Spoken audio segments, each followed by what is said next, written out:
For almost a year, Twilio has been under pressure from activist investors, who have urged the software vendor to shake up its board and even seek a potential sale of the company. Twilio founder and longtime CEO Jeff Lawson resigned in January. Anson Funds, the activist group that's been vocally pushing for change at the company, is ramping up its campaign after a series of board tweaks at Twilio this week, including an overhauling of the board's structure.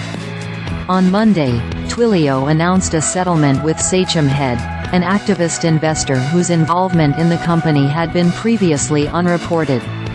The agreement resulted in Twilio, which sells communications software, giving a board seat to Andy Stafman, a partner at Sachem Head.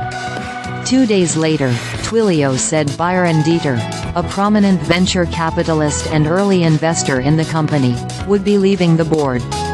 In the same release, Twilio said it would be asking shareholders at the upcoming annual meeting to vote to declassify its board, meaning that all directors, rather than just a portion of them, would be up for re-election annually. Anson portfolio manager Sagar Gupta says the moves don't go far enough. While this agreement represented incremental positive change, in our view it was not enough to prevent the continued entrenchment of the board and ensure an end to Twilio's persistent underperformance, Gupta said in a press release on Thursday. On behalf of all Twilio stockholders, we plan to hold the entire board accountable in the public realm going forward. Gupta said Twilio repeatedly rejected proposals for governance improvements over months of engagement, and that, only under intense pressure, did the company resolve those issues. Twilio shares are down 21% for the year while the Nasdaq is up almost 7%. Gupta's campaign at Twilio began in early 2023, reportedly through a series of meetings with the company while he was at Legion Partners. Twilio's dual-class structure was winding down at the time, meaning CEO Lawson's outsized control would no longer be in place. Gupta moved to Anson later that year, continuing the activist challenge.